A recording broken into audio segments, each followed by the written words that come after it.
Hello everybody once again and welcome back to the workshop. I have another edition. This bad boy is the Stanley 151 Spokeshave. Looks an awful lot like the Stanley 51 except that it has these nifty little precision adjustment mechanisms. And I'd kept my eyes out for one of these.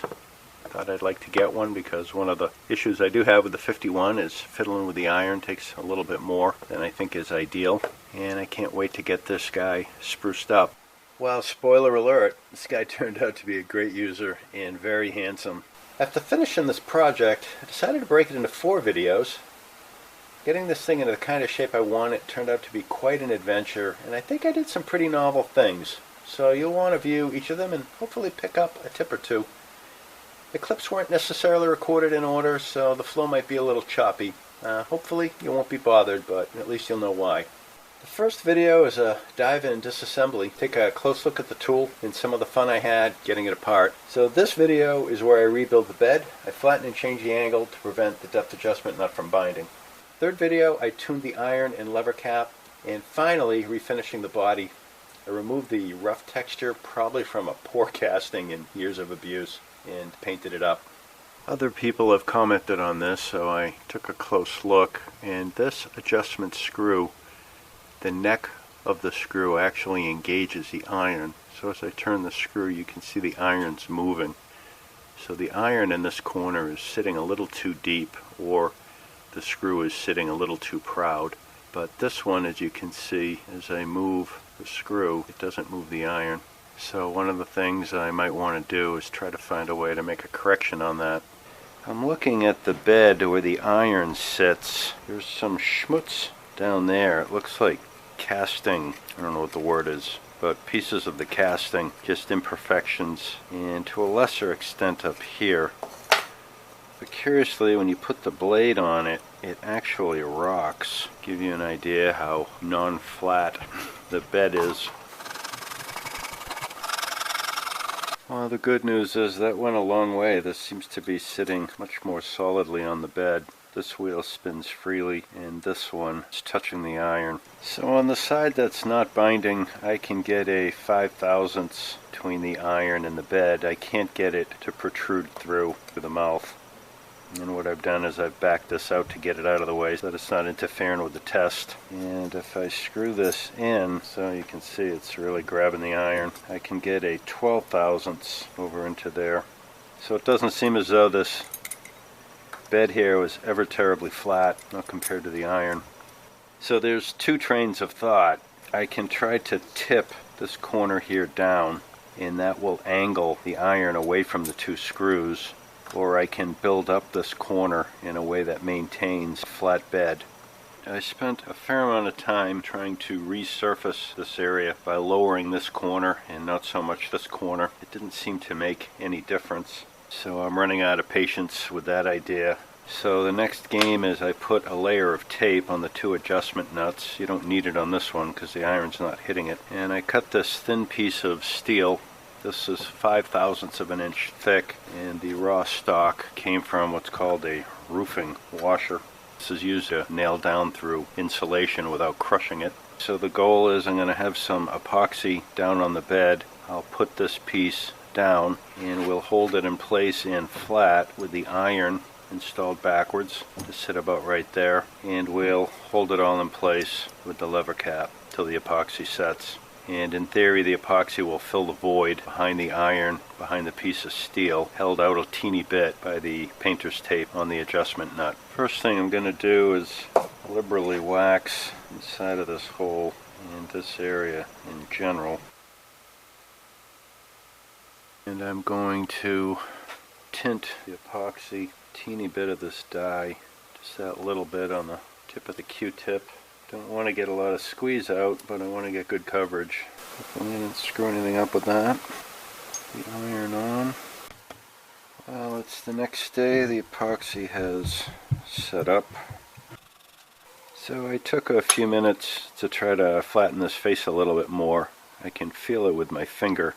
So I hit it with a little bit of sandpaper on a flat stone, and then I discovered that when you put the iron in, it actually rubs up here now. And then I started to notice that with the iron in place, if you look down through there, you can actually see daylight, which kind of surprised me. And if I take this out, then the iron actually rocks on the bed. So when you put the iron down, it seems flat, but lo and behold, you flip it over and you can see how much that's rocking. So this iron is remarkably unflat, and because I glued this down with the iron upside down, I've exaggerated the error. So this bed is distorted or the opposite of the iron. So I don't know what to do now. I'd say this is a bust. Well, the good news is I got the two surfaces, I think, clean enough, and they're in good enough shape to re-glue. And I'm actually have a little bit of motivation to do just that. Don't judge me.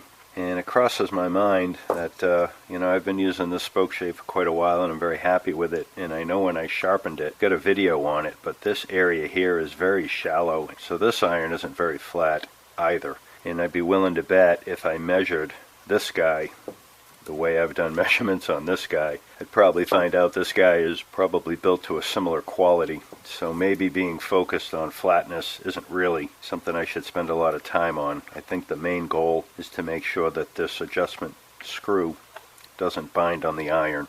I think I'll just use the iron right side out this time, put light pressure on it like I did before, and maybe have a little bit more epoxy on the underside.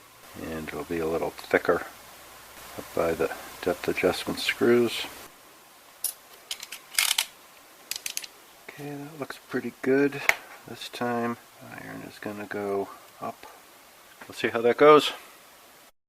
Well, I didn't show it on camera because I was hoping it would be a non-event, but my second attempt didn't seem to fare any better than the first attempt. So I'm now going to try a third attempt. I'm going to laminate 3 pieces of steel in this back corner. First thing I'm going to do,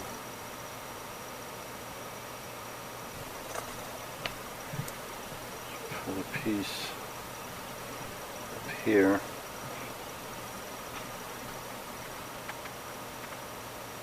And I don't know how well this is going to work.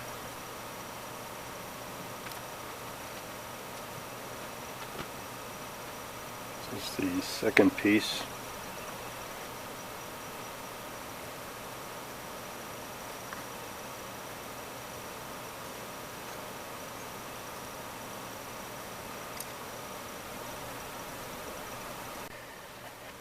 Okay, let's give this a shot.